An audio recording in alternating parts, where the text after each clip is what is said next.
If you need to replace your core support, it's probably because something like this happened, but like way worse. This one, it didn't break it, fortunately, but I'm going to teach you how to take that off. Yeah, I mean, core support's really important because it holds your radiator, it holds your condenser, and then that all holds your fans, and it hooks up to your frame rail, and there's headlight mounts on it. So the core support's really important for body fitment and all those parts to kind of mount to. So I'm going to teach you how to remove your core support today. So this car doesn't have a fender liner. Normally you have to go under the fender liner to get the bumper portion off. So there's 2 bolts on the bottom of it and bolts up here on the top, and then also the center shroud piece. I want to say there's like 10 mils that are connected. So you'll have to take the undershroud off and then take the front portion of the fender liners out, and then you'll be able to get to this. Clearly this has been crashed. Sorry, they're normally not like this. I normally don't have to stick my head in here to find out where it's at. And when I get this off, I'll show you where the bolts normally go. Sorry, this is all broken in here. Okay, so normally there will be a screw that comes up right here and right here. It's normally really easy to get to, and that's a 10 mil. So we'll go to the other side. Other side should be pretty easy. And this side has a fender liner, so we'll lay under here. And there's going to be that one and that one, and that will loosen up that. There's a couple clips that pop off like that, and then you're able to move the fender liner out of the way. Normally it comes off like that, and then that loosens up there. And there's gonna be one more 10 mil that is holding the bumper bracket to the headlight. So there's 3 total per side. And this will kind of show you a little better now that it's open.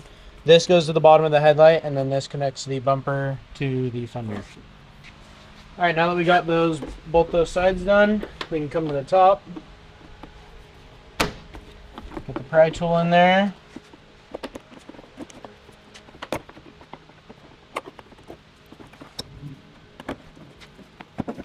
All right, and then once you got that, just give her a little zing, and there she's got. She is off. All right, next we're gonna take the headlights off, and then if I remember correctly, there should be 1, 2, 3, 4, 4 10 mils. There's one. And then there is this foam piece that's in my way. There's one there. One there. One there. You're going to give that a little wiggle. Have it come forward.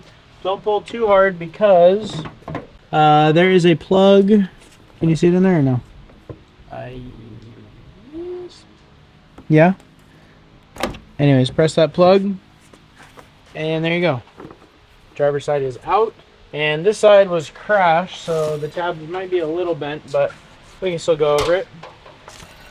We'll start at this top one. Yeah, that tab's broken.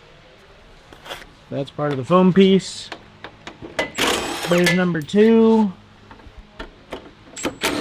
There's number 3. That tab is broken, and number 4 tab is completely gone. This side you have a little more room to pull it out. I don't know why. It's just how Nissan decided to do it. Push that little tab down. Come on. And there you go. That is how you remove your headlights. The headlights are off, the bumpers are off, or the bumper, I'm sorry. Bumper, headlights are off. We have the windshield washer reservoir is off. You don't have to worry about that if you're replacing it because that actually bolts to the core support. So yeah, all that stuff is off. You may notice that the radiator and condenser and fan shroud, all that stuff is gone. We had done how-to videos on that. You can kind of disregard that. If you If you want to replace your radiator and do all that at the same time, then yeah, take it out. It doesn't matter if you do it before or after, because if you're taking the core support off, you're gonna have access to all that stuff.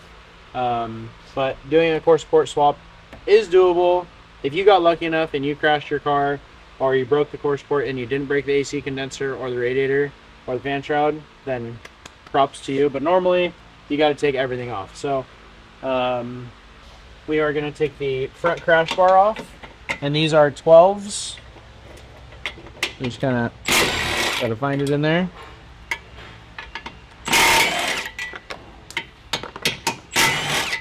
And just a little disclaimer, if your car is crashed and you're removing this and you see a big dent in it, or the frame rails are pushed whichever way, be very careful. One of my good friends actually was taking one of these off, and it was crashed, and it had so much like unsprung or sprung, whatever you want to call it, inertia. When he took this last bolt off, it swung and hit him in the chest and laid him out.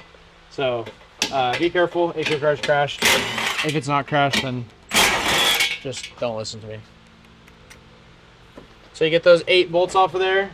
There's actually 4 bolts and 4 nuts. This just slides forward.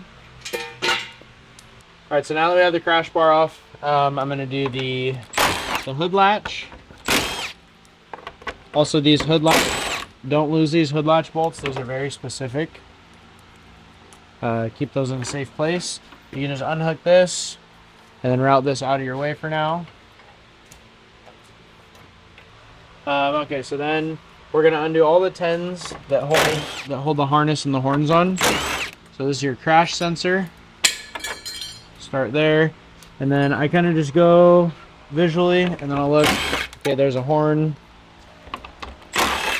and then there's that one. And if you are leaving your radiator and your condenser in when you're doing this, then you unplug it right here. Like that, and then the harness is held on from the inside of the core support. So you just press there.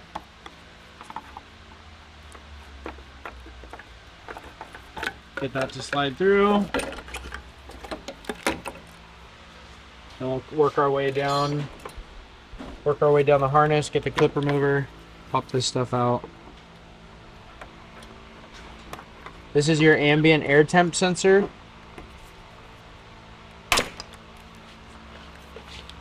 And then this is mounted to the power steering cooler mount.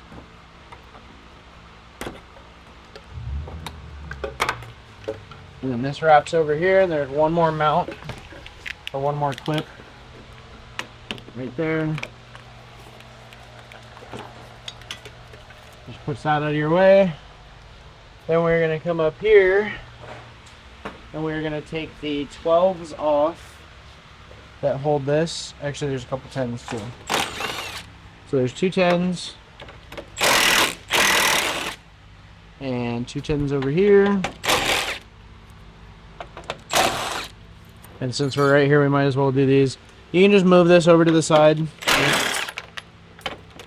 so you have access to those. Same thing on this side. What I try to do when I'm taking things apart is I save time just by doing instead of doing everything on this side and then having to swap over to the other tools. It's just fast to get all the 10s done, and then I'll work my way over and do all the 12s. So these are the last 2 10s. And this is for your power steering cooler. So now that is loose.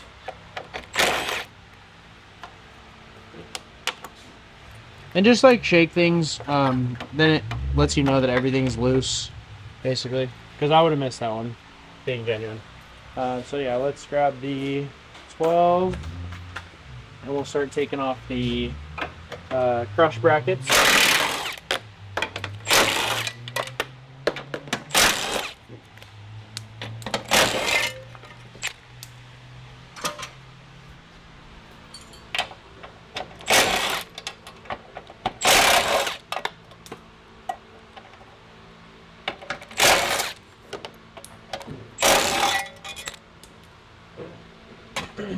Okay, so now that we have that off, you're going to see 4 more 12s at the top.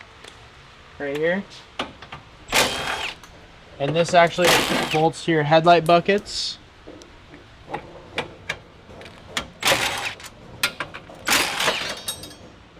And there's this bar that comes down. If you had your radiator in there, it wouldn't have fallen. Just know that. Okay, so now basically, this is pretty loose.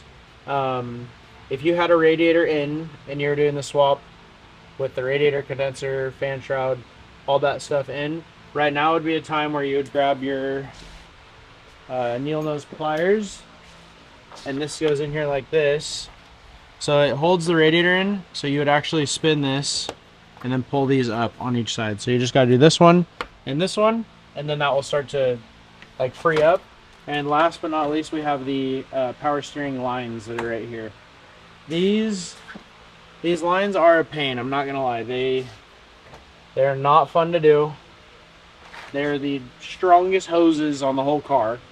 So I'll kind of show you what I do. I'm gonna go down with the lift. Okay, so I have this little toolkit that there's spreaders basically. There's a bunch of different other pliers in there.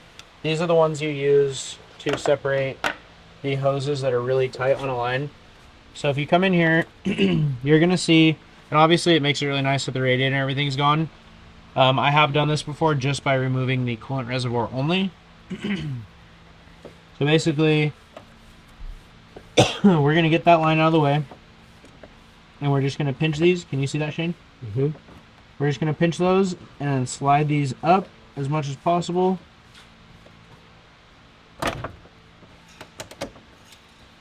Okay, so now we know that those clamps are slid off of the rubber hose.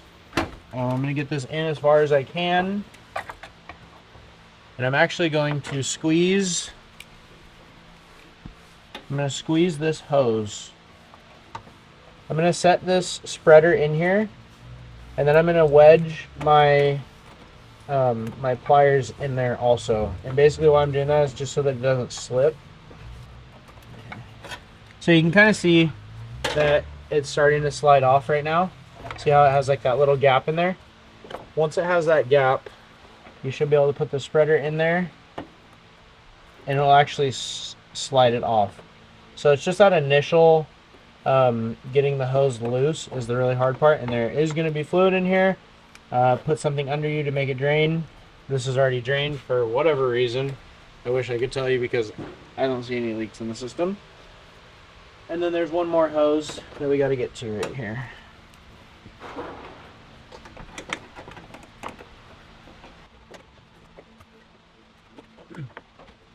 Okay, so once you have those two off, kind of hold pressure with your leg right here to hold it so that cooler doesn't come out.